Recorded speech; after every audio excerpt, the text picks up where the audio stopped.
бир падышанын ар дайым жанында жүргөн жакшы вазири болот. Ал кандай абал, кандай иш болбосун баары жакшы болот деп жакшылыкка жооручу. Күндөрдүн биринде падыша эт жеп жатып байкабай бир манжасын кесип алат. Аны көргөн вазир адатынча мейли баары жакшы болот дейт. Муну угуп падыша тырчый түшөт. Бул эмне мени табалап жатабы? Мынтип жаным ачып отурса жакшы болот деген эмнеси? Деп кыжырланып вазирди зынданга салууга буйрот. Вазир желдеттердин коштоосунда зынданга бара жатып, мейли, дагы жакшы болду дейт. Ошентип арадан бир нече күн өткөндөн кийин падыша жигиттери менен ууга чыгып, коюу туманда токойдо адашып жүрүп, киши жегичтеринин колуна түшүп калат. Алар падышаны жалбарганына карабай курмандык чалганы башчынын алдына алып келет.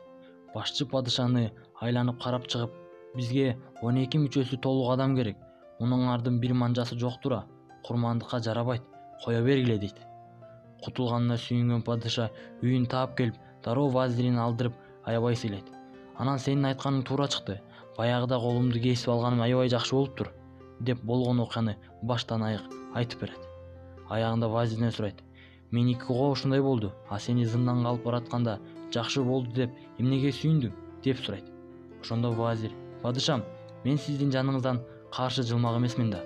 Чогуу колго түшмөкпүз. Сиз жарабагандан кийин алар курмандыкка мени чалышмак. Ошондуктан менин зынданга отурганым жакшы болду.